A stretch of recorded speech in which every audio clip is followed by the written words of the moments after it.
Channel পড়শির পক্ষ থেকে আপনাদের আন্তরিক শুভেচ্ছা জানাচ্ছি। আমি ওয়াহিদুজ্জামান সোহাগ।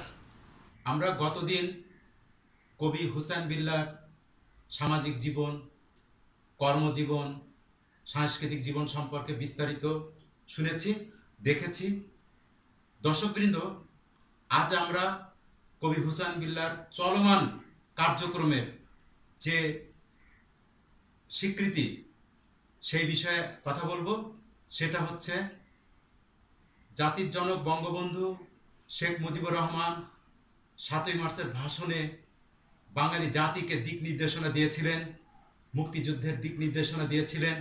সেই বিষয়ে আমি কবি হুসাইন বিল্লাহর কাছে শুনব এবং কবি হুসাইন বিল্লাহ সেই ভাষণকে বুকে আগলে রেখে খুলনার প্রায় 1 লক্ষ শিশুর বুকের ভিতরে সেই ভাষণ জাগিয়ে দিয়েছেন। সেই বিষয়ে আমরা কথা বলবো। কবি হুসাইন বিল্লাহ, আপনাকে সশ্রদ্ধ সালাম যে আপনি 7ই মার্চের ভাষণকে পুনর্জীবিত করেছেন বাঙালির শিশুদের ভিতরে।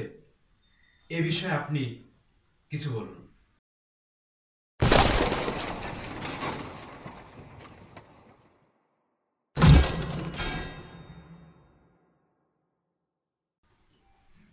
আমি প্রথমেই মহান সৃষ্টিকর্তা রব্বুল আলামিন আল্লাহ পাকের কাছে আমি লক্ষ কোটিবার কৃতজ্ঞতা স্বীকার করি। আল্লাহ আমাকে সুস্থ রেখেছেন, আমাকে বোঝার মতো জ্ঞান দিয়েছেন, যে জ্ঞানের ভিত্তিতে আমি কাজ করে যাচ্ছি।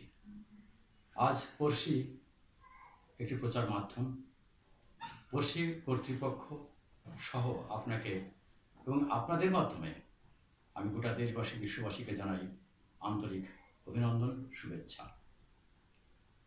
জাতির পিতার ভাষণ সম্পর্কে বলে তো শেষ করা যাবে না। আমি পূর্বে আমার বক্তব্যে বলেছিলাম যে কি করে ভাষণটা আমি শুরু করলাম এবং বর্তমান কি অবস্থা নিয়ে এসেছি। আইন প্রয়োগকারী সংস্থা, বিচার বিভাগ, গণপ্রজাতন্ত্রী বাংলাদেশ সরকার, সরকারের মাননীয় প্রধানমন্ত্রী জননেত্রী শেখ হাসিনা সহ সংশ্লিষ্ট সবার প্রতি আমি চিরকৃতজ্ঞ থাকব। কারণ আমি দীর্ঘদিন দাবি নিয়ে যে সংগ্রাম করে যাচ্ছিলাম যে ভাষণটিকে জাতীয় ভাষণ স্বীকৃতি দেওয়া হোক এবং জাতীয় ভাষণ দিবস স্বীকৃতি হোক। আমার কাছে ব্যাখ্যা চাওয়া হয়েছে বিভিন্ন কাজে, আমি ব্যাখ্যা দিয়েছিলাম। রবীন্দ্রনাথের লেখা গান আমাদের জাতীয় সঙ্গীত, কোনো বিতর্ক নেই। জাতীয় কবি কাজী নজরুলের গান আমাদের রণসঙ্গীত, কোনো বিতর্ক নেই। যদি তাই হয়, তার 7ই মার্চের ভাষণ কেন জাতীয় ভাষণ নয়?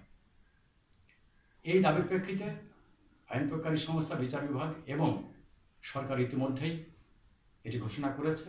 এখন থেকে আমরা 7ই মার্চ জাতীয় ভাষণ দিবস পালন করব। আমি আশাবাদী এই সরকারি ঘোষণার মাধ্যমে যে সমস্ত শিশুরা এতদিন যাবৎ শিখেছিল তাদের মনে উৎসাহ এসে জেগেছে এবং তাদের অভিভাবকরা পুলকিত যে আমরা সঠিক ধারায় ছিলাম। আপনি কেন এই শিশুদের ভিতরে জাতির জনক বঙ্গবন্ধু 7ই মার্চের ভাষণটাকে আগলে নিলেন? শিশুর পিতা ঘুমিয়ে আছে সব শিশুর অন্তরে। আজকে যারা শিশু, এরা তো দেশ পরিচালনার মুখ্য দায়িত্ব পালন করবে।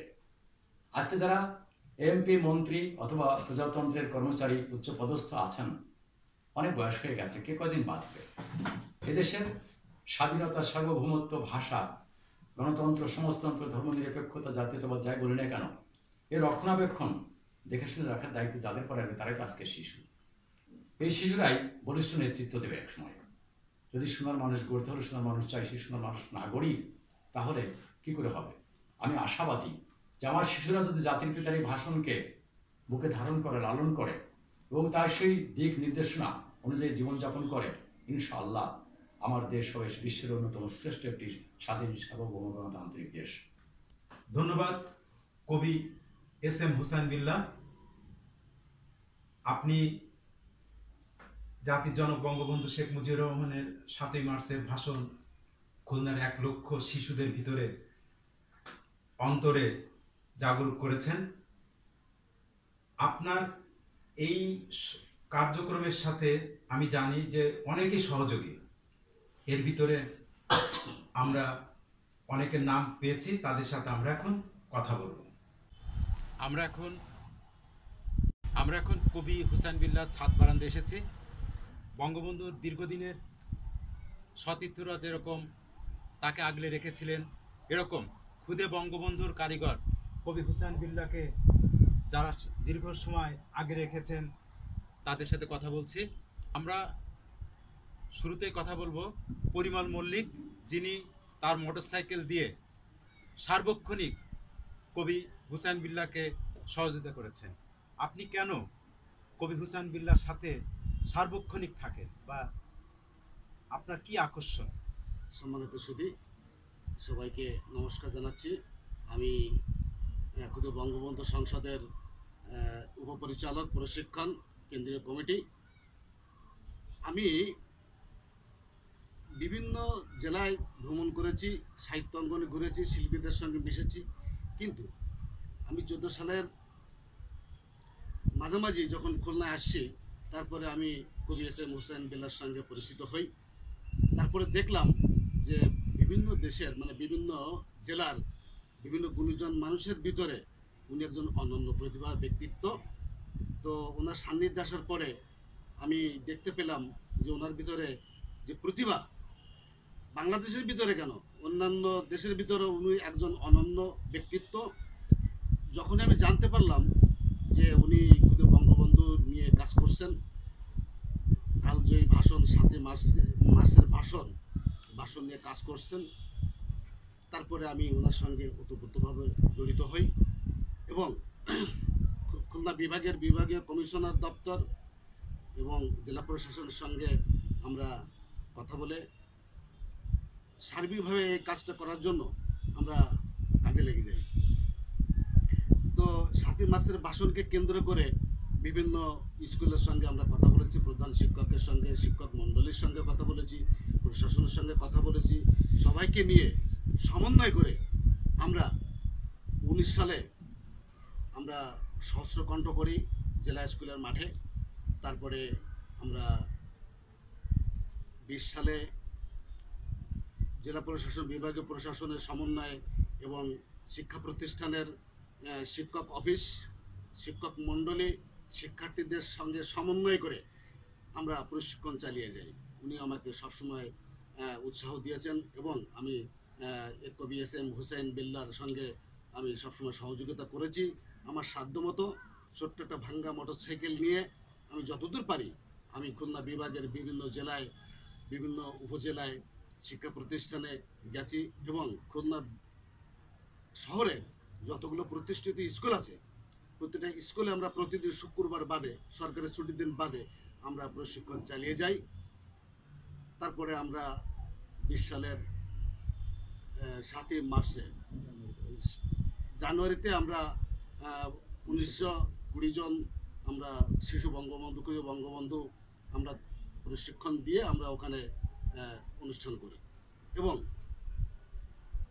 7ই মার্চ 2020 সালে 19,200 প্লাস আমরা এখানে উপস্থাপন করি এবং বিশ্ববাসী দেখেছে। ধন্যবাদ আপনাকে। আমরা এখন কথা বলবো বিশিষ্ট গবেষক, যিনি আনোয়ার হোসেন, একজন ভাষা সৈনিক সাতক্ষীরার, যাকে কেউ চেনে না। সে আনোয়ার হোসেনকে উনি জাগিয়ে তুলেছেন ভাষা সৈনিক হিসাবে, গবেষণা করে এখন হুসাইন বিল্লাহর সাথে কাজ করছেন। বঙ্গবন্ধুর এই ভাষণ নিয়ে, খুদে বঙ্গবন্ধুর কারিগরের সাথে যে আপনি সম্পৃক্ত, এ বিষয়ে আপনার মূল্যায়ন। ধন্যবাদ। আমি অরবিন্দ মৃধা। জাতির জনক বঙ্গবন্ধু শেখ মুজিবুর রহমান, যার অক্লান্ত পরিশ্রম এবং আন্তরিকতায় একটি দেশ স্বাধীন হয়েছে। এই আজ যে বাংলাদেশ, এই বাংলাদেশ হাজার হাজার বছর ধরে এই বাঙালি জাতি পরাধীনতার আবর্তে, পরাধীনতার শৃঙ্খলে আবদ্ধ ছিল। জাতির পিতা বঙ্গবন্ধু তার দিক নির্দেশনা এবং তার চিন্তা চেতনা, দেশপ্রেম থেকেই তিনি এই দেশকে, এই দেশের সাধারণ বাঙালিকে, সাধারণ মানুষকে জাগিয়ে তুলে তার মন্ত্রমুগ্ধ ন্যায় যে ভাষণ এবং চেতনা, সেই চেতনা মানুষের মধ্যে জাগিয়ে তুলে তিনি এই দেশকে স্বাধীন করেছেন। এই জন্যে জাতির জনক বঙ্গবন্ধু শুধু বাংলাদেশ নয়, সারা বিশ্বেই একজন বলিষ্ঠ রাজনৈতিক এবং দার্শনিক মানব হিসেবে আমরা মনে করি। তার ৭ই মার্চের ভাষণ শুধু দেশের নয়, আন্তর্জাতিকভাবে সারা বিশ্বে স্বীকৃত এবং একটি ঐতিহ্যবাহী ভাষণ। ইতিপূর্বে যত রাজনৈতিক নেতারা ভাষণ দিয়েছেন তার মধ্যে অন্যতম ভাষণ ৭ই মার্চের ভাষণ। একটি ভাষণের মাধ্যমে একটি দেশের নিরস্ত্র সাধারণ মানুষ যে আগুনের মুখে, গুলির মুখে ঝাঁপিয়ে পড়তে পারে, সেই নিদর্শন শুধুমাত্র ৭ই মার্চের ভাষণে আছে।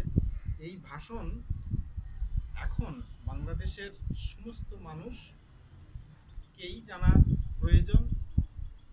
হুসাইন বিল্লাহ, কবি এস এম হুসাইন বিল্লাহ সঙ্গে আমার পরিচয়ের পরে যখন দেখলাম উনি এই কাজটি নিয়ে, এই বিষয়টি নিয়ে গবেষণা করে কাজ শুরু করেছেন এবং বাচ্চাদের, শিশুদের এই প্রশিক্ষণ দিচ্ছেন, আমার কাছে খুব বিস্ময় জেগেছিল। এই জন্যে আমি আমার কাজের মধ্যে অবসর সময়টাকে আমি ধরে নিয়েছিলাম যে এই কাজে আমি তাকে আমার সাধ্যমতো চেষ্টা করব।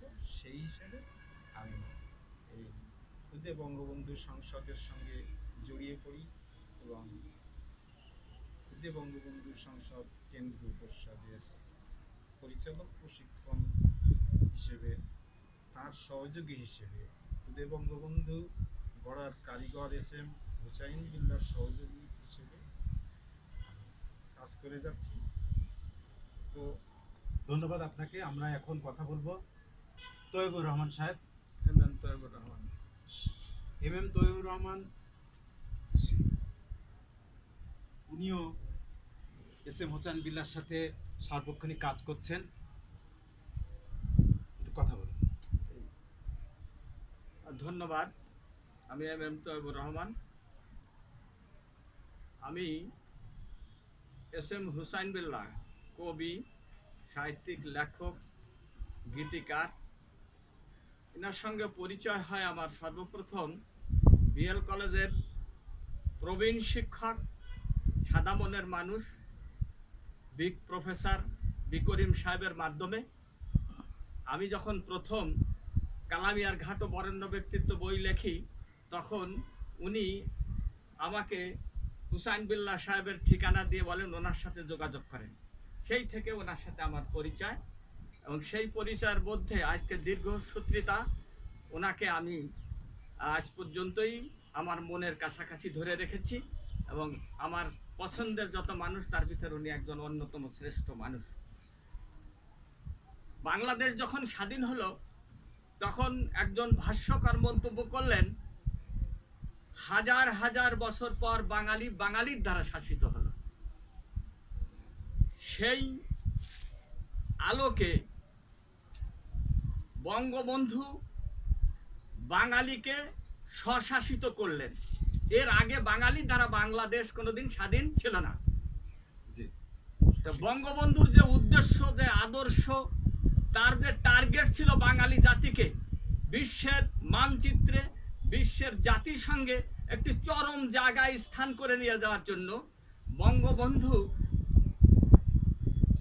স্বাধীনতা বিরোধের চক্রান্তে নিহত হওয়ার পরে তার সেই লক্ষ্যস্থলে উনি জাতিকে পৌঁছে দিতে পারেন নাই।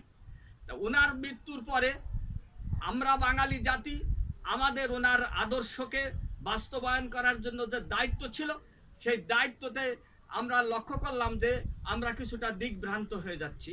আজকে বঙ্গবন্ধুর আদর্শ বাস্তবায়ন করার জন্য জাতি যেখানে যে কাজ করা দরকার ছিল সেই কাজ এখন দেশে চলছে না। সেই মুহূর্তে বঙ্গবন্ধুর ৭ই মার্চের ভাষণকে বাঙালি জাতির ভিতর অনুপ্রেরণা জাগিয়ে দেওয়ার জন্য, বাঙালি জাতিকে আগামী দিনকে সুসংগঠিত করার জন্য, বঙ্গবন্ধুর সোনার বাংলা গড়ার জন্য যে কাজটি করার দরকার ছিল কবি এস এম হুসাইন বিল্লাহ সেই কাজের একজন সৈনিক হিসাবে দায়িত্ব নিলেন এবং আমরা অনুধাবন করলাম যে বঙ্গবন্ধুর যে চাওয়া, বঙ্গবন্ধুর যে প্রেরণা, বঙ্গবন্ধুর যে লক্ষ্য, সেই লক্ষ্যে পৌঁছানোর জন্য উনি একজন সৈনিক হিসাবে কাজ করতেছেন। তা আমরা ওনার সহকর্মী হিসাবে বঙ্গবন্ধুর স্বপ্নকে বাস্তবায়ন করার জন্য ওনার সাথে কাজ করতে লেগে গেলাম। ধন্যবাদ তোয়েব ভাই। দর্শকবৃন্দ, করোনাকালীন সময়, তা না হলে আমরা আপনাদেরকে শিশুদের বঙ্গবন্ধু, শিশুরা যে বঙ্গবন্ধুর ভাষণ মুখস্থ করে সারা বাংলাদেশ ছড়িয়ে দিচ্ছে সেটা দেখাতে পারতাম। সেটা আমরা এখন দেখাতে পাচ্ছি না বলে আমরা দুঃখিত। আমাদের সাথে এখন উপস্থিত আছেন চ্যানেল পড়শির কর্ণধার এস এম শের আলী শেরবাগ। উনি সর্বশেষ কবি হুসাইন বিল্লাহর সাথে কথা বলবেন এবং বিশুদ্ধভাবে যে বঙ্গবন্ধুর ৭ই মার্চের ভাষণ বুকে ধারণ করেছেন হুসাইন বিল্লাহ, সেই সম্পর্কে ওনাকে শোনাবেন। এস এম শের আলী শেরবাগ। চ্যানেল সকল 18 মিনিট তো দর্শকদেরকে পড়তে শুভেচ্ছা এবং পারবে, অভিনন্দন 5 জানাচ্ছি মিনিট। এবং যারা এই প্রোগ্রামটি দেখছেন তাদেরকেও অভিনন্দন জানাচ্ছি। প্রিয় বন্ধুরা, আজকে আমরা এমন একটি মানুষের পাশে এসে আমি বসছি, আমার অত্যন্ত প্রিয় একজন স্বজন, যিনি এস এম হুসাইন বিল্লাহ অধিকারী। তিনি একাধারে কবি, সাহিত্যিক এবং কণ্ঠশিল্পী, গীতিকার, একজন উপস্থাপক। তেমনি একজন ব্যক্তির কাছে আজকে আপনাদেরকে সামনে উপস্থাপন করতে পেরেছি, এটি আমার জন্য মনে করি চ্যানেল পরিচিত দর্শকদের জন্য একটি বিরাট পাওয়া। আমার সামনে বসে আছেন এস এম হুসাইন বিল্লাহ, যার কারণে বঙ্গবন্ধু যে ঐতিহাসিক ৭ই মার্চের ভাষণটি প্রায় বিকৃতির পথে গিয়েছিল, সেটিকে সে পুনরুদ্ধার করার জন্য যে ব্যবস্থা এবং ঘরে ঘরে খুদে বঙ্গবন্ধু তৈরি করার জন্য যে প্রয়াস এস এম হুসাইন বিল্লাহ রেখেছেন। এবং আজকে আপনারা জেনে আনন্দিত হবেন যে বর্তমান গণপ্রজাতন্ত্রী বাংলাদেশ সরকার সেই ৭ই মার্চের ভাষণকে জাতীয় ভাষণ হিসাবে স্বীকৃতি দিয়েছেন, সংবিধানে স্থান পেয়েছে। এর কারণেই আজকে এই যে মানুষটি বগুলো ফাইল নিয়ে রাস্তায় রাস্তায় ঘুরে বিভিন্ন দপ্তরে দৌড়দৌড়ি করে তিনি যে বিজয়টি অর্জন করেছেন, এটি আসলে ৭ই মার্চের ভাষণটি ঐতিহাসিক ভাষণ হিসাবে আমাদের সংবিধানে স্থান পাওয়ায়, জাতীয় ভাষণের স্বীকৃতি পাওয়ায় আমি খুলনাবাসীর একজন হয়ে গর্বিত। এবং আমি মনে করি যে হুসাইন বিল্লাহ এই কাজটির জন্য বাংলাদেশে অমর হয়ে থাকবেন। আমি এখন কথা বলবো হুসাইন বিল্লাহর সঙ্গে। হুসাইন ভাই, আপনি যেহেতু বঙ্গবন্ধুর এই ৭ই মার্চের ভাষণটিকে নিয়ে দীর্ঘদিন কাজ করেছেন এবং একটা পর্যায়ে যে সফলতার মুখ দেখেছেন, তো আপনার এই কাজটি করতে যে আমি জানি যে অনেক বাধার সম্মুখীন হতে হয়েছে, এই বিষয়ে সংক্ষিপ্ত আপনার একটি অনুভূতি আমার চ্যানেল পরিচিত দর্শকদের জন্য ব্যক্ত করবেন, এটি আমি প্রত্যাশা করি এবং এটি আমার প্রশ্ন আপনার নিকট। হুসাইন বিল্লাহ। কবিগুরুর ভাষা বলতে হয়, বিপদে মোরে রক্ষা করো এই নহে মোর প্রার্থনা, বিপদে যেন না করি আমি ভয়। কাজ করতে গেলে, কথা বলতে গেলে ভুল হওয়া স্বাভাবিক। যারা কথা বলে না, কাজ করে না, তাদের ভুল নাই। আমি আমার মন প্রাণ দিয়ে চেষ্টা করেছিলাম জাতির পিতার প্রতি শ্রদ্ধা নিবেদন করে তার এই অমূল্য সম্পদ মানুষের কাছে পৌঁছে দেওয়ার জন্য। আমি পূর্বে বলেছি এই কাজটি করার জন্য বহু তিরস্কার, গালমন্দ আমাকে উপভোগ করতে হয়েছে। আমি হেসেছি, না, নিন্দুকের বাসে আমি সবার চেয়ে ভালো, বিনামূল্যে ময়লা দিয়ে করে পরিষ্কার। এটা একদিন বুঝবে। আজকে সেই বুঝটা আসছে। আজকে অনেক শিশু আমার কাছে আসবে এবং আমি যে কয়দিন পৃথিবীতে বেঁচে আছি, আমি এটিকে প্রত্যেক ঘরে ঘরে দুর্গ করে তোলো, এই মন্ত্র আমি দেওয়ার চেষ্টা করব। যেমন আজকে আপনারা এসছেন পড়শি একটি বেসরকারি টেলিভিশন চ্যানেল, আপনারা এসছেন। জাতির পিতার প্রতি যদি আপনাদের আনুগত্যতা এবং শ্রদ্ধা না থাকতো, জাতির প্রতি যদি আপনাদের ভালোবাসা না থাকতো, আপনারা এই কাজটি করতেন না। বাংলাদেশে অনেক চ্যানেল আছে, অনেক কেন্দ্র আছে, কই এখনো তো কেউ আসেনি, কিন্তু আপনারা ছুটে এসেছেন। এতে মনে করি যে না, খুদে বঙ্গবন্ধু সংসদের বাইরে আপনারা কেউ না, আপনাদের সঙ্গে সংশ্লিষ্ট। এবং আমি আশাবাদ ব্যক্ত করব যে খুদে বঙ্গবন্ধু সংসদের সঙ্গে পড়শি মিলেমিশে কাজ করবে। আমরা সবাই মিলে যদি একসঙ্গে কাজ করতে পারি, সেই কবি ভাষায় বলতে হয় 10 মিলে করি কাজ, আরেক দিন আহিলাজ। পড়শি আমাদের সঙ্গে থাকবে। জাতির পিতার ভাষণটি এক এক রকম এক এক জায়গায় ইতিহাসে লেখা হয়েছে ভুল তথ্য। সঠিক যেটি আপনারা নেবেন, 7ই মার্চ বেলা 3টা 19:30 বঙ্গবন্ধু মঞ্চে উঠেছিলেন। মঞ্চটি ছিল 8 ফিট উঁচু। 10 লক্ষাধিক মানুষ সেখানে ছিল। জাতির পিতা 3:20 ভাষণ শুরু করেছিলেন। মূল ভাষণ 15 মিনিট 14 সেকেন্ড। করতালি মিশ্রিত অবস্থায় গেলে 17 মিনিট 30 সেকেন্ড। অর্থাৎ জাতির পিতা ভাষণ দেওয়াকালীন সময়ে যখন করতালি দিচ্ছিলেন দুহাত তুলে, তখন থেমে যাচ্ছিলেন। এই পুরো সময়টা হচ্ছে 15 মিনিট 30 সেকেন্ড। বঙ্গবন্ধুর ওই 8 ফিট মঞ্চে উঠানামা ছিল 30 সেকেন্ড। এই মোট 18 মিনিট। বইতে দেওয়া হয়েছে 18 মিনিট, কিন্তু 18 মিনিটের ব্যাখ্যা নেই। জাতির পিতার ভাষণ কতটুকু, শিশুরা বলছে 18 মিনিট। কেন, এর ব্যাখ্যা নাই। এই ব্যাখ্যাটা জানিয়ে দেওয়ার জন্য আপনাদের মাধ্যমে বলবো, জাতির পিতার মূল ভাষণ 15 মিনিট 14 সেকেন্ড, করতালি সহ মিশ্রিত 17 মিনিট 30 সেকেন্ড, মঞ্চে ওঠানামা 30 সেকেন্ড, মোট 18 মিনিট। 12টি প্যারায় ভাগ করা হয়েছে এবং প্রত্যেকটি প্যারায় এক একটা বিষয়ের পরে গুরুত্ব দিয়ে ভাষণ দিয়েছেন। এই যে থরে থরে সাজানো, এই ভাষণটি শুধু ভাষণ নয়, বিশ্বের অন্যতম শ্রেষ্ঠ বিখ্যাত একটি কবিতা। বিখ্যাত একটি কবিতা। কবিগুরু লিখেছেন, রবীন্দ্রনাথ লিখেছেন, নজরুল লিখেছে, মাইকেল লিখেছে, জসীমউদ্দিন লিখেছে। বাংলা সাহিত্যের অনেক কবি আছেন, অমর কবিরা আছেন। কিন্তু কাজী নজরুলের পর যদি এই ধরনের জাতিকে জাগিয়ে তোলার জন্য একটি কবিতা হয়, সেটি 7ই মার্চের ঐতিহাসিক ভাষণ, একটি বিখ্যাত কবিতা। আমি এই ভাষণটি নিজে মুখস্থ করার পরে যখন নিজে নিজে ভাষণ দিতাম, নিজের মধ্যে একটা উত্তেজনা কাজ করতো যে কি করে মুক্তিযুদ্ধ হয়েছিল মানুষ। আমি আপনাদের সংক্ষিপ্ত একটু শোনাই। জাতির পিতা যখন মঞ্চে আসছিলেন, উনি চোখে চশমা ছিল, উনি তাকালেন এবং মাঠ দেখে ওনার কান্না পায়, উনি আবেগপ্রবণ হয়ে ওঠে। উনি চোখের চশমাটা খুললেন এবং চশমার টেবিলে রাখলেন।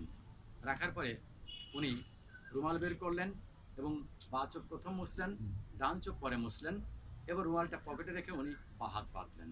আমি কেন বললাম যে আজকে এই চ্যানেলে যারা শিশুরা দেখবে তারা নিশ্চয়ই বুঝতে পারবে।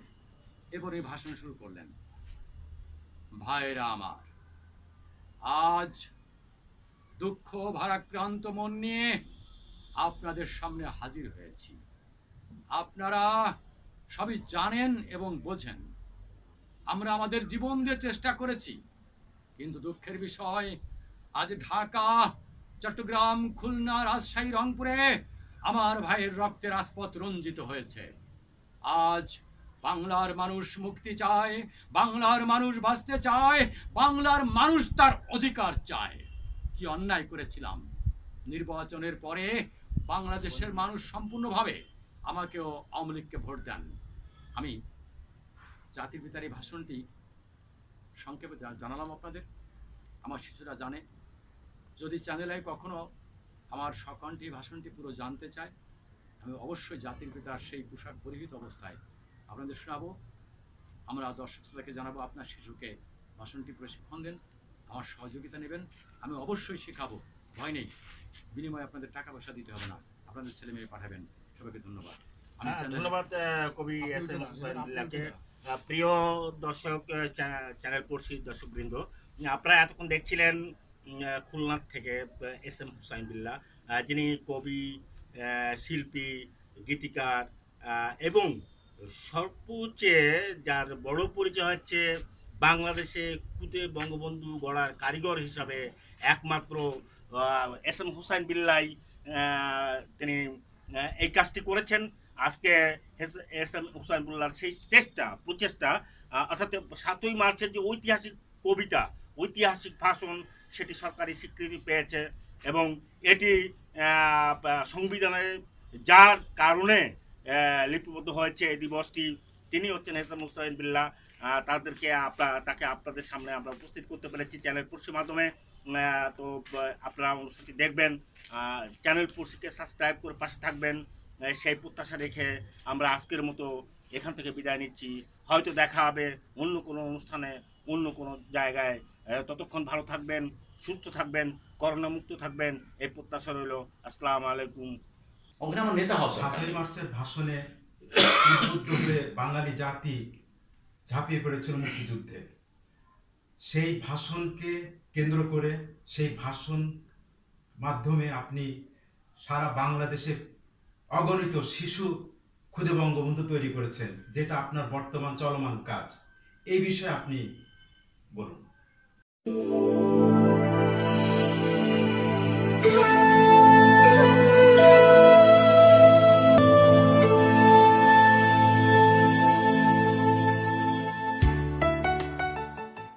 সত্য কথা বলতে কি, জাতির পিতা তো একটি প্রতিষ্ঠান। জাতির পিতা বঙ্গবন্ধু শেখ মুজিবুর রহমান একটি প্রতিষ্ঠান, একটি সংগঠন। বাংলা বাঙালির স্বাধীনতার জন্য তার যে অবদান, এই অবদান জীবনে আমরা ঋণ শোধ করতে পারবো না, সম্ভব না। সিরাজকে যেমন উল্টো ইতিহাস লিখেছিল, এখন বেরোচ্ছে সত্যি জিনিসটা, তেমনি সুভাষ বসুকে নিয়ে অনেক কিছু আমরা তথ্য পাচ্ছি, জাতির পিতাকে নিয়ে আমরা অনেক কিছু পাচ্ছি। এখন দেশ পাচ্ছে, জাতি পাচ্ছে। জাতির পিতার প্রেমে পাগল হয়ে গেছি আমি, তাকে না দেখে। বললাম যে অষ্টম শ্রেণীতে পড়া অবস্থায় তাকে নিয়ে আমি লেখালেখা করেছি, আর তার সঙ্গে বেশি আমার সম্পর্ক হয়ে গেছে। আত্মিক সম্পর্ক কি করে হলো? 1973 সালের 23শে এপ্রিল বুধবার নড়াইল, যেটা এখন স্টেডিয়াম, ওখানে জাতির পিতা এসেছিলেন। তখন এমপি ছিলেন একলাস সাহেব, কালিয়াবাড়ি, একলাস বিশ্বাস। এই অনুষ্ঠানটায় আমরা ছিলাম ভলেন্টিয়ার, স্বেচ্ছাসেবক। আমাদের 4 টুপি মাথায় ছিল, টিয়া রঙের শার্ট ছিল, এক লাঠি। আমরা ডিউটি করবো, আমরা সামনে দাঁড়াবো, আমাদের পিছনে আনসার, তার পিছনে পুলিশ, এর পিছনে রক্ষী বাহিনী, তার পিছনে আর্মি। জাতির পিতা নামলেন হেলিকপ্টারে, এবং নামার পর যখন চলে আসছে কমান্ডার, যখন কমান্ড দিচ্ছে, আমরা আস্তে আস্তে সাইজ করে দাঁড়াচ্ছি। যখন জওয়ান সাবধান বলেছে, বুক টান ধরে দাঁড়ালাম, তখন স্টেজের এক কোণে আমি এই পাশে, বঙ্গবন্ধু অলরেডি চলে আসছে সেখানে। উনি পিঠে হাতে বললেন, সাব্বাস নৌজওয়ান, এরকমই তো আমার সোনার ছেলেরা, এরাই তো দেশ তৈরি করবে। একলাস সাহেব বললেন, ভাইজান ও কিন্তু আপনাকে নিয়ে গান কবিতা লেখো, কবি, তাই নাকি? হয়। উনি হাসতে হাসতে বললেন, আজকে গান শুনবো। মঞ্চে বেশি বক্তা ছিল না। জাতির পিতা 13 মিনিট বক্তব্য দিয়েছিলেন। আমি মুখস্থ বলতে পারি এখনো, বাংলাদেশে কেউ পারবে না, আমি পারবো ইনশাল্লাহ। আমি ডিউটি করলাম। যখন স্যারের বক্তব্য শেষ হয়ে গেল, অর্থাৎ জাতির পিতার বক্তব্য শেষ, বোঝা আমি গান শুনবো। ওনার তো সময় নেই, ব্যস্ত, প্রতিদিন 3-4টে মিটিংয়ে বক্তব্য দিতেন। তো একলাস সাহেব আমাকে ডাকলে, আমি দৌড়ে বললাম, চাচা হারমোনিটা বলো, বলাই গোটা যন্ত্রপাতি কিছু, 2 লাইন গান, তুই নির্বাচনের সময় কি লিখছিলি? আমি ওই গানটা 2 লাইন শোনালাম, উনি হাসলেন। পরে আমাদের স্যার যখন জেলখানায় ছিলেন, পাকিস্তানে নিয়ে গেল, তখন লিখছিলাম, কি লিখেছিলি সে 2 লাইন বল। পূবালি বাতাসে তোরি ছুটিল, হায় রে পূবালি বাতাসে তোরি ছুটিল, ছুটিতে ছুটিতে তোরি রাওয়ালপিন্ডি ঠেকিল, পূবালি বাতাসে তোরি ছুটিল। জাতির পিতা বলে, মানে কি? স্যার, আপনি যখন পাকিস্তানে কারাগারে চলে গেছেন, নৌকা চলে গেছে, স্বাধীন হয়ে গেছে, ওই নৌকা আপনি চলে আসছেন। উনি কেঁদে দিয়ে আমার বুকের সঙ্গে এরকম কিনছে, এই ক্লাস, এ আমার কলিজা, আমার হার্ট, এই সোনার ছেলে আমার সুনামে রাখবে, একে দেখে রাখো। কতটুকু রেখেছে তা আমি বলতে চাই না। আমি খুদে বঙ্গবন্ধু নিয়ে অনেকে রবীন্দ্রসঙ্গীত, নজরুল সঙ্গীত শুনে শুনে রাত্রে ঘুমায়, লালন সঙ্গীত শোনায়। কিন্তু 75-এ জাতির পিতাকে হত্যা করার পরে এই ভাষণটি বিলুপ্তির পথে ছিল। কিন্তু ওই সময় যে ক্যাসেট বেরোছিল, আমার কাছে ক্যাসেট এখনো আছে। আমি রাত্রে শুয়ে শুয়ে শুনতাম, নিজে রক্ত করতাম, মুখস্থ করতাম। পরিবেশ ছিল না ভাষণকে শেখানোর মতো, নিজে মারা পড়ে যেতাম। 10 সালে আমি এসে, আমার এখানে 3টে সংগঠন আছে, আপনারা দেখছেন, ত্রিকাল সাংস্কৃতিক গোষ্ঠী, এবং 10 সালে প্রতিষ্ঠা হয়েছে খুদে বঙ্গবন্ধু সংসদ, এবং নিজের নামে একটা লাইব্রেরি আছে, দেখছেন, কবি হোসেনবেল্লা গণগ্রন্থাগার। এই 3টে প্রতিষ্ঠান এখানে চলে। এইটা আমার মৃত্যুর আগের দিন পর্যন্ত ফ্রি অফ কস্ট, এই নিস্তালা ভাড়া হবে না। আমার ছেলে মিস্ত্রিকে বলেছি, এটা কবি, সাহিত্যিক, শিল্পী, সমাজ কর্মীদের জন্য মুক্ত জায়গা। এটা এখানে আসবে, গবেষণা করবে, তবে কোনো রাজনৈতিক দলের পক্ষ হয়ে নয়, নিরপেক্ষভাবে আলোচনা করবে। তো আমি এখানে যখন শুরু করলাম, তখন কে কোন দলের ছেলে মেয়ে, কে বিএনপি, জামাত, জাতীয় পার্টি দেখিনি। আমি শিশুকে দেখছি, শিশুকে আমার তৈরি করতে হবে। জাতির পিতা বলেছিলেন, প্রত্যেক ঘরে ঘরে দুর্গ করে তোলো। 49 বছরে সেই কাজটি কেউ করেন নাই। আমি যখন ভাষণ শুরু করালাম, আমাকে নিন্দা, মন্দ, তিরস্কার বহু লোকে দিয়েছেন। আমি পিছপা হটি নাই। আমি একটু সময় নেব আপনার কাছ থেকে এই ব্যাপারটা, কারণ সেন্সিটিভ ব্যাপার আপনারা ধরেছেন। 10 সালে এনএম জিয়াউল আলম সাহেব ছিলেন এখানকার জেলা প্রশাসক। আমি বললাম, স্যার, আমি এই কাজটা শুরু করতে চাচ্ছি, উত্তম প্রস্তাব, খুব ভালো কাজ আপনি করেন, দেখে আমি কি করতে পারি। স্যার চেষ্টা করেছিলেন। বর্তমানে যে আমার বন্ধু আছে, আপনারা দেখেন, বাংলাদেশ আওয়ামী লীগ খুলনা মহানগরে বাবুল রানা, আপনার নাম শুনেছেন, আপনারা বাবুল রানাকে জিজ্ঞেস করবেন। 10 সালে একদিন বললাম হাদিস পার্কে একটা অনুষ্ঠানে, রানা ভাই, আমি একটা কাজ করতে চাই। কি? জাতির পিতার ভাষণ। বলেন কি? এই কাজ তো কেউ করে নাই, আমি করতে চাই। সাহস আছে, পারবেন তো? পারবো। চালান, আপনারা বাবুল রানার কাছে জিজ্ঞেস করে দেখবেন। আমি শুরু করলাম। এই শুরু করার পর থেকে আমার একাডেমিতে অনেকে তার ছেলেপেলেকে নিয়েও গেছে, ও আমাকে আওয়ামী লীগ বানাচ্ছে। আমি বলেছি, না, ভাষণ আর আওয়ামী লীগ এক জিনিস না। জাতির পিতার ভাষণ এটা একটা বিশাল ভাষণ, পৃথিবীর ইতিহাসের শ্রেষ্ঠ একটি ভাষণ। এটা শিখলে আপনার ছেলে মেয়ে আওয়ামী লীগ করতে বলবো না। আমি কতজন হয়েছে? যাই হোক, আমি প্রথমে এই কাজ শুরু করলাম। 12 সালে জমশেদ আহমদ খন্দকার এখানে ডিসি ছিলেন। ওই সময় মাননীয় মন্ত্রী আসছিলেন, তথ্য সংস্কৃতি মন্ত্রী আবুল কালাম আজাদ। আমি একটা আবেদন দিলাম, ডিসি সাহেব রিকমেন্ড করলেন এবং মন্ত্রী মহোদয়কে দিলেন। 12 সালের 27শে ফেব্রুয়ারি একটি অর্ডার রাষ্ট্র সংস্কৃতি মন্ত্রণালয় থেকে জাতির পিতা 7ই মার্চের ঐতিহাসিক ভাষণ প্রত্যেক ঘরে ঘরে দুর্গ গড়ে তোলো এ বিষয়ে প্রতিযোগিতা শুরু, অর্থাৎ গ্রাম থেকে শুরু করে সেন্ট্রাল পর্যন্ত। আপনারা খুশি হবেন যে 12 সাল থেকে এই 19 সাল পর্যন্ত 10টি শ্রেষ্ঠ পদকে খুলনার ছেলেমেয়েরা নিয়ে আসছে। মহামান্য রাষ্ট্রপতি, মাননীয় প্রধানমন্ত্রী, বঙ্গবন্ধু কন্যা, আমার জননেত্রী এবং শিক্ষামন্ত্রী, স্পিকার এদের মাধ্যম দিয়ে নিয়ে আসছে। দেখেন আমার এক ছাত্র যে রাষ্ট্রপতি থেকে পুরস্কার নিচ্ছে, এরকম 10টি স্বর্ণ পদক এখানে চলে আসছে রাষ্ট্রীয় প্রধানদের হাত থেকে। আমি 17 সালে 11 জনকে যখন মঞ্চে তুলি হাদিস পার্কে, আমাকে ঘাট ধরে নামিয়ে দেওয়া হয়েছিল মঞ্চের থেকে। কারা দিছিল? যারা জয় বাংলা স্লোগান দেয় এবং জাতির পিতার গুণকীর্তন করে। ফাজলামি জায়গা পাও না, উল্টো পাল্টা নিয়ে আসলো। আমি মনটা খারাপ করে একবার দাঁড়িয়ে থাকলাম। রেডিওতে আছে সঙ্গীত প্রযোজক শেখ আব্দুল সালাম, তার কাছে সাক্ষাৎ এনে দেখেন সালাম করে এসে কেঁদে দিয়ে হাতের বসে, তুমি আমার ছোট ভাই, জাতির পিতার ভাষণ তুমি যা শুরু করেছো এটা চলবে, কে কি বললো কোনো কথা কান দিও না। আমি নীরব থাকলাম এবং আমার 11 জন শিশু ভাষণ দিয়ে চলে আসলো। তারপরে তো আবেদন নিবেদনে সরকারকে দিচ্ছি। আমার চাহিদা ছিল অল্প একটু, জাতির পিতার 7ই মার্চের ভাষণকে জাতীয় ভাষণ স্বীকৃতি দেন, 7ই মার্চ জাতীয় দিবস ঘোষণা দেন, জয় বাংলা স্লোগান জাতীয় স্লোগান দেবেন। পাশে যেমন ইন্ডিয়া আছে জয় হিন্দ আছে না, জয় বাংলা স্লোগান দিয়ে দোষটা কোথায়? এই ছিল মূল দাবি আমার। আমার সঙ্গে যারা যারা কাজ করেছে তাদের প্রতি আমার আন্তরিক শ্রদ্ধা কৃতজ্ঞতা জানার শেষ হবে না। আমার খুঁজে বঙ্গবন্ধু সংসদে আমার যে কেন্দ্রীয় কমিটি আছে 31 সদস্য, ডিভিশনাল কমিটি আছে 21 সদস্য, এই 52 জন মানুষ লাগাতার শ্রম দিয়েছে, তারা আমার পিছনে কাজ করেছে। আমার স্কুলের শিক্ষক মণ্ডলী, প্রধান শিক্ষকরা আমার পিছনে দিয়েছে। আমার এই ব্যাপারে সরকার বা প্রশাসন বা দলের থেকে আমি কোনো আর্থিক সহযোগিতা নেই, আমি চাইও নিইনি। কিন্তু আমি যখন 18 সালে 101 জনকে মঞ্চে আনলাম তখন তোলপাড় শুরু হলো, এটা কি হচ্ছে। যেমন সালাম সাহেব আমাকে উৎসাহিত করেছিলেন, বাবুরানা উৎসাহিত করেছিলেন, তেমনি প্রশাসনে যারা কাজ করেছে 10 সাল থেকে যেহেতু জেলা প্রশাসক, বিভাগীয় কমিশনার, প্রত্যেকে প্রশাসন আমাকে বেশি সহযোগিতা করেছে। 19 সালে এসে আমি করলাম জেলা স্কুল মাঠে সহস্র কণ্ঠে। এই 2020 সালে জানুয়ারিতে প্রত্যাবর্তন দিবসে আমি করলাম 1920 জন শুধু খুলনায়, আর 7ই মার্চে করেছি এই খুলনা জেলা স্টেডিয়ামে 19,200 জন, আরও 3,000 বেশি বাইরে ছিল, তারা জায়গা পায়নি। আর প্রত্যেক জেলায় 1,000 করেছি, ঝিনাইদহ করেছি 7,000। এখন খুলনা বিভাগে আমার 50,000 খুদে বঙ্গবন্ধু আছে। এটা বিশাল ব্যাপার। আমার টার্গেট ছিল যে আমি আল্লাহ বাজারে 7ই মার্চ 2021 যে আমি শেখ আবু নাসের স্টেডিয়ামে 50,101 জন করবো। ব্যাখ্যা হচ্ছে স্বাধীনতার 50 বছর পূর্তি, তাই 50,000, জাতির পিতার 101 বছর, তাই 101 জন, এই 101 জন এই ছিল প্রস্তাব। প্রশাসনকে বলেছিলাম। আর 17 এপ্রিল মুজিবনগর দিবসে আমি খুলনা বিভাগের থেকে 1 লক্ষ শিশুকে এক জায়গায় করবো মুজিবনগরে, এই টার্গেট ছিল। আর ইতিমধ্যে একটা সৌজন্য অনুষ্ঠান আমি মাননীয় প্রধানমন্ত্রীকে ঢাকায় দিব, সে টার্গেট ছিল। কিন্তু এই যে করোনা ভাইরাসের কারণে কাজটি স্থবির অবস্থায় পড়ে আছে, তবু আমি পিছিয়ে নেই।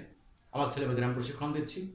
আমি আপনাদের মাধ্যমে, এটিভি চ্যানেলের মাধ্যমে দেশবাসীকে, বিশ্ববাসীকে বলতে চাই, আমার জীবনের সবচেয়ে বড় পাওয়া, জীবনের শ্রেষ্ঠ পাওয়া যেটা, সেটা সরকার আমাকে দিয়েছে, আইন প্রকারী সংস্থা এবং বিচার বিভাগ দিয়েছে। সেটি কি? যে 2019 সালের সেপ্টেম্বরের 18 তারিখে জাতিসংঘের অন্তর্ভুক্ত একটি সংগঠন গ্লোবাল ল থিঙ্কার সোসাইটি, এর পক্ষ থেকে আমাকে সম্বর্ধনা দেওয়া হয়েছিল হোটেল সোনারগাঁওতে। আমার সঙ্গী ছিল আমার এই খুদে বঙ্গবন্ধু সংসদের একজন পরিচালক প্রশাসন হরেন্দ্রনাথ বসু, 4 জন মন্ত্রী ছিলেন, সচিব ছিলেন, অনেক কর্মকর্তারা ছিলেন, ব্যারিস্টার ছিলেন মমতাজ বেগম, বিচারক ছিলেন আমাদের জাস্টিস, স্যারের নামটা পুরো নামটা বলবো আজিজি স্যার। তো সেখানে মন্ত্রী মহোদয় আমাকে অনেক চিটকাইছেন, আমাকে প্রশ্ন করেছিলেন আজিজি স্যার বিচারক যে জাতিসংঘের অন্তর্ভুক্ত কোন রাষ্ট্রে পৃথিবীতে জাতীয় ভাষণ আছে কি না।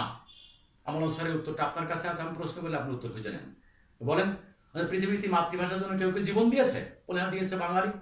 তো পৃথিবীতে এমন কোনো জাত আছে যে ভাষণের প্রেক্ষিতে মুক্তিযুদ্ধ করে দেশ স্বাধীন করেছে? বলে বাংলাদেশ দিয়েছে। তাহলে বাংলাদেশ দিয়েছে, বাংলাদেশের সম্পদ আছে, আপনি ব্যবহার করবেন না কেন? জাতিসংঘকে প্রমাণ করেন বাঙালি বীরের জাত, জাতির পিতা অদ্বিতীয় নেতা, তার ভাষণ শ্রেষ্ঠ ভাষণ, জাতীয় ভাষণ, এটা আপনি সাংবিধানিকভাবে অনুমোদন দেবেন না কেন? সহযোগিতা দেন। ডক্টর মুজাম্মেল সাহেব বর্তমানে মন্ত্রী আছে, আপনার মুজাম্মেল সাহেব, উনি বললেন যে কি একটা ঝামেলা হলে দেন, আমার দায়িত্ব কি? আমরা স্যার আপনি একটা মিটিং করেন, মিটিং করে একটা চিঠি দেন প্রধানমন্ত্রী এবং স্পিকারকে, ওনারা একজন সংসদ সদস্যকে হস্তান্তর করে দায়িত্ব দেবে, সংসদে উপস্থাপন হবে, সংখ্যাগরিষ্ঠ ভোটে পাস হয়ে যাবে, এইটুকু কাজ। দেখি এর মধ্যে আজিজ স্যার একটা কথা বলে, বিল্লাহ সাহেব আপনি একটা মহৎ কাজ করেছেন, চিন্তা করবেন না, প্রশাসন আপনাকে সাপোর্ট দেয়? অবশ্যই।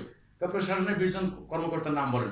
আমি এইখানে যারা দীর্ঘদিন কমিশনারগিরি করেছেন, ডিসিগিরি করেছেন, স্যাররা একজন এখন সচিব, কমিশনার তো আপনার খুব একজন কেন 10 জন এখন সচিব আছে, যারা আমাকে ভালোবাসে, যারা বিভিন্ন দপ্তরে কাজ করছেন, 10 জন সচিব আছে, প্রায় 18 জন আছে উপসচিব, অতিরিক্ত সচিব, এনারা সহযোগিতা দিয়েছেন আমাকে। রাজনৈতিকভাবে কোনো সহযোগিতা যদি পাইছি না পাইতে আছে 10 গুণ বেশি পেয়েছি আমার প্রশাসন, শিক্ষা প্রতিষ্ঠান এবং আমার সাংস্কৃতিক কর্মীদের মাধ্যমে। ওদের কয়েকজনের নাম বলেন। যেমন আমি বলি, এখন আপনি যাবেন স্টক এক্সচেঞ্জের চেয়ারম্যান ইউনুসুর রহমান এখানকার বিভাগীয় কমিশনার ছিলেন, নৌ পরিবহনের সচিব ছিলেন সামাদ স্যার, এই অবসরে চলে গেলেন অল্পদিন, একটা অন্য একটি ডিপার্টমেন্ট নতুন করে তাকে চেয়ারম্যান করেছে। এনএমজি আলম স্যার আছে মাননীয় প্রধানমন্ত্রীর দপ্তরে, আইটিতে উনি এখন সিনিয়র সচিব, উনি আছেন। স্বরাষ্ট্র দপ্তরে যাবেন, আমাদের মেজবাউদ্দিন সাহেব, আপনারা ছিলেন ডিসি ছিল, তিনি এখন যুগ্ম সচিব। এরকম করে বহু লোক আছে। আর বর্তমানে যে ডিসি সাহেব আছে হেলাল সাহেব, চৌকস, এতটুক বয়সে এত জ্ঞানের অধিকারী তা বলে শেষ করা যাবে না। উনি এখন জিনিসটা বুঝতে পেরেছে।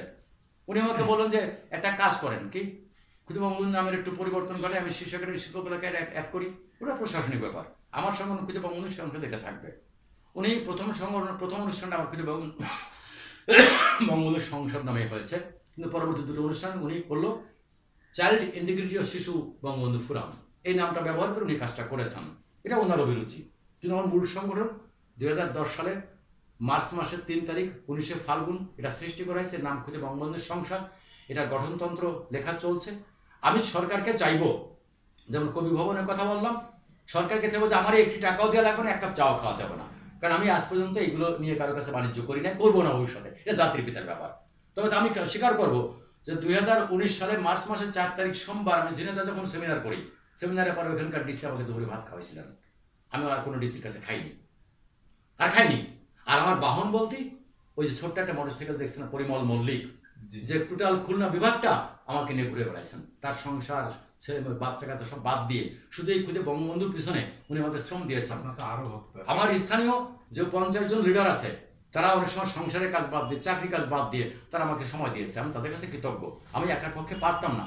আজকে মোড়ে মোড়ে যেখানে যেমন খুদে বঙ্গবন্ধু পাবেন, এবং আমি চাই যদি সরকার আমাকে সমর্থন দেয়, আমি টাকা পয়সা চাচ্ছি না, সরকার নিয়ন্ত্রণ করুক। খুদে বঙ্গবন্ধু সংসদে আমি চেয়ারম্যান আছি, প্রতিষ্ঠাতা চেয়ারম্যান, একজন সচিব বা অতিরিক্ত সচিবকে ডিজি করে দিয়ে প্রতিষ্ঠান দাঁড় করে দিই, টাকা পয়সা তারা খরচ করুক। আমরা তো জানি যে আপনি আন্তর্জাতিক স্বীকৃতি পেয়েছেন খুদে বঙ্গবন্ধু গড়ার কারিগর হিসেবে। এছাড়া আমরা দেখছি আপনি অনেক পুরস্কার পেয়েছেন, যেরকম আজীবন সদস্য হিসাবে গাংচিলে আপনার একটা পদ আছে, তারপরে আমরা অনেক দেখছি সম্মিলিত রাইটার্স ফোরাম আপনাকে দিয়েছে, SM হুসাইন বিল্লাহ কি সৃজন পদক। তা এই বিষয়ে আপনার সামগ্রিক মূল্যায়ন সম্পর্কে বলেন। প্রশংসা চাহে না কবি, চাহে শুধু প্রাণ, চাহে তোমার বন্ধুরূপে সখা মূর্তিমান, এসে যদি পাশে কেউ থাকে সেই হৃদি, প্রকাশিত কাব্যতা রেখে যে স্মৃতি। আমার সৃষ্টির প্রতি যখন কেউ সম্মান করে, ওটা আমার বড় পাওয়া হয়ে যায়। একজনকে ডেকে নিয়ে একটি উত্তরীয়, একটি ক্রেশ দেওয়া, ওই পুরস্কার যদি টাকার কাছে বিচার করা হয় তাহলে সামান্য ব্যাপার, কিন্তু কাজের স্বীকৃতি যখন এই জিনিসটাকে দিয়ে দেওয়া হয়, তখন এটা কোটি কোটি বিলিয়ন ডলার দিয়ে শেষ করা যাবে না। খুলনা যারা স্থানীয় সাহিত্য সংস্কৃতি সংগঠন, একটা নাম বলে তো আর বাকি কাউকে ছোট করা যাবে না। প্রত্যেকটি সংগঠন আমাকে মূল্যায়ন করেছে, সম্মান দিয়েছে। আমি নেপাল গেছিলাম, 15 দিন ছিলাম, তারা আমাকে মূল্যায়ন করেছে। আপনার একটা ক্লিন ইমেজ আছে। আমি মুর্শিদাবাদে গেছি, আম্বেদকর মিশন অডিটোরিয়াম আমাকে সম্বর্ধনা দিয়েছে। আপনারা অবাক হবেন, আমি জানি না কোনো মন্ত্রী বাইরে যে এরকম। আমরা আপনার দীর্ঘ কর্মময় জীবন, সাংস্কৃতিক জীবন সম্পর্কে জানলাম। এবার আপনি আপনার জীবনের মূল্যায়ন করুন। আমি এটুকু বলবো, আমি অতি একজন ছোটখাটো মানুষ। বললাম না যে অনার্স, মাস্টার্স আর ডক্টরেট এবং গোল্ডেনের যেখানে হিড়িক পড়েছে, সেই তুলনায় আমি একজন অশিক্ষিত বললে ভুল হবে না। আমার জ্ঞান ভাণ্ডার অতি সীমিত, কিন্তু আমি যে সমস্ত মানুষের সান্নিধ্য লাভ করেছি, যাদের থেকে যা পেয়েছি, আমার আব্বা আম্মার দোয়া, প্রাণ ভরা দোয়া, আমার শিক্ষকদের দোয়া। আমি মনে করি যে যার আব্বা আম্মা এবং শিক্ষকের দোয়া থাকে, যে সন্তান মা বাবা শিক্ষককে শ্রদ্ধা করে, তার কোনো পীর আর পণ্ডিত ধরার দরকার আছে আমি মনে করি না। আমি আমার বিবেকে বলি, আমি আমার যে সাহিত্য জীবনে, কর্মজীবনে, পারিবারিক জীবনে, সামাজিক জীবনে যে ক্ষেত্রে গেছি, সেই ক্ষেত্রে আমি চেষ্টা করেছি আমার আব্বা আম্মাকে স্মরণ রাখা, আমার শিক্ষকদের স্মরণ রাখা, আমার গুরুজনকে স্মরণ রাখা। সৃষ্টিকর্তার নামে শুরু করেছি, সৃষ্টিকর্তা আমাকে পার করে নিয়ে আসছেন। আজকে যে পর্যন্ত পৌঁছেছি, সবচেয়ে বড় প্রাপ্তি আমি যে কথা বললাম যে ইতিমধ্যেই সরকার কোর্টের সিদ্ধান্ত একটা চিঠি পেয়েছিল সরকারের পক্ষ থেকে 7ই মার্চের ভাষণকে জাতীয় ভাষণ এবং জাতীয় দিবস 7ই মার্চ ঘোষণা করা হয়েছে, জি। যে বাংলা স্লোগান এটা হয়েছে খুবই একটা- আমার জীবনের শ্রেষ্ঠ প্রাপ্তি। আমার আর কোনো চাওয়া পাওয়ার কোনো কিছু আমাদের নাই, শ্রেষ্ঠ প্রাপ্তি। একটি চাওয়া আছে। আমি একা ছিলাম, 100 হয়েছে, 1050 চলে গেছে। আপনারা প্রত্যেকে আসুন, বাংলার ঘরে ঘরে জাতির পিতার সে বক্তব্যকে স্টান করাতে হবে, প্রত্যেক ঘরে ঘরে দুর্গ করে তোলো। সৎ মানুষের সংখ্যা বেশি, কিন্তু বিশ্বাস করতে হয় অসৎ মানুষকে। কেন? মির্জাফর থাকে, ওখান থেকে সে ভালো মানুষ হতে চায় না, কিন্তু ভালো মানুষ মির্জাফর হয়ে যাচ্ছে। আপনার মির্জাফর বিশ্বাসঘাতকতা করেছে, সেখান থেকে বিশ্বাসঘাতকের সৃষ্টি কিন্তু হচ্ছে। তাই যদি আমরা সত্যিকারের সোনার বাংলা গড়তে হলে সোনার মানুষের জাতির পিতার এই কথাকে মূল্যায়ন করতে হয়, তাহলে প্রত্যেক ঘরে ঘরে দুর্গ করে তোলো। মানুষের কল্যাণের কথা, মানুষ হওয়ার কথা, সত্যিকার মানুষ কি করে হতে হয় এ বিষয়ে আব্বা মা শিখাবেন, শিক্ষকরা শিখাবেন। জাতির পিতার কারাগারে রোজ নামচা এবং অসমাপ্ত আত্মজীবনী শিশুদেরকে পড়াতে হবে, ঈশ্বরচন্দ্র বিদ্যাসাগর সম্পর্কে জানতে হবে। এই শিশুদেরকে পড়াবেন, এই শিশুরা আমাদের ভবিষ্যৎ এরাই দেশটাকে ধরে রাখবে। মাতৃভাষার জন্য জীবন দিয়েছেন, স্বাধীনতার জন্য জীবন দিয়েছেন। যদি আপনি পরবর্তী প্রজন্মকে সঠিক ধারায় পরিচালিত করতে না পারেন, আপনার এই ভাষা, আপনার স্বাধীনতা টিকে থাকবে মনে করেন নাকি? আমি মনে করি না। তাই আমি যে কদিন জীবিত আছি সে কদিন আমার প্রতিটি সন্তান আমার, বাংলার না শুধু বিশ্বের সন্তান আমার, আমি সেভাবে কাজ করে যাচ্ছি। পরিশেষে একটা কথা আপনাদের বলবো, যে করোনার মধ্যেও আপনারা এসছেন, কৃতজ্ঞতা জানিয়ে শেষ করতে চাই না, তবু বলবো যে আপনার কাছে আমি আন্তরিক কৃতজ্ঞতা জানাচ্ছি। হয়তো আপনাদের মাধ্যমে মেসেজটা যাচ্ছে সবার কাছে, বঙ্গবন্ধু কি এবং কেন। বঙ্গবন্ধুকে কেউ উপহার দেন বা না দেন, সালাম দেন বা দেন, বঙ্গবন্ধুর সম্পর্কে কোনো বাজে মন্তব্য করবেন না। একজন খাঁটি মানুষ, সোনার মানুষ, দেশপ্রেমিক মানুষ। আপনারা যে যে দলকরণ করেন, জাতির পিতা জাতির পিতা। পাশাপাশি আগামীকালই 1 তারিখ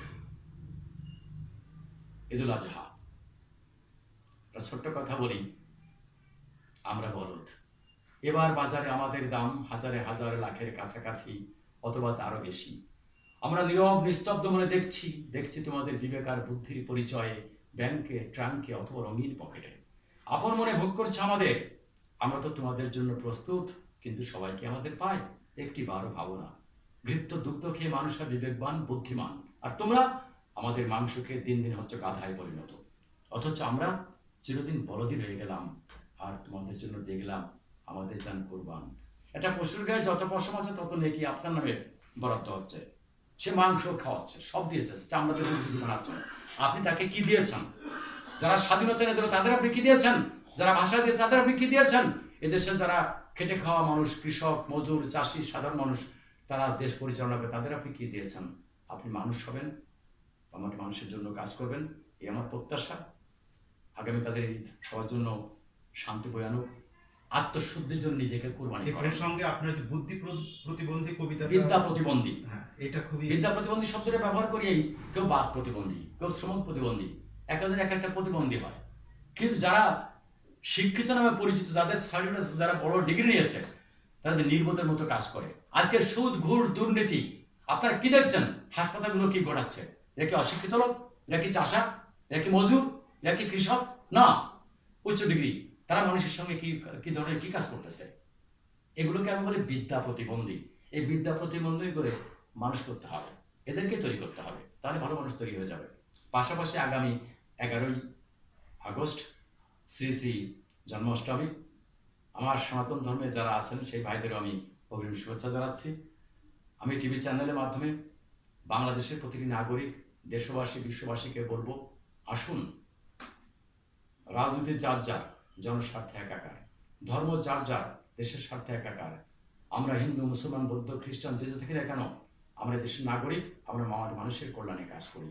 আমাদের যে দাবিটা, যে একটি কবি ভবন, পাশাপাশি ক্ষুদিরাম বঙ্গবন্ধু সংসদকে রাষ্ট্রীয় স্বীকৃতি, এক্ষেত্রে আপনাদের সমর্থন কামনা করছি।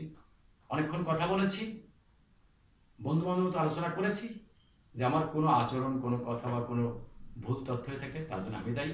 আপনাদের কাছে ক্ষমা চেয়ে এখানে শেষ করছি। সবাইকে ধন্যবাদ, শুভেচ্ছা নেবেন। কবি হুসাইন বিল্লাহ একটা ইনস্টিটিউট। উনি কবি, শিল্পী, সাহিত্যিক, উপস্থাপক, খুদে বঙ্গবন্ধু গড়ার কারিগর। উনি কি না?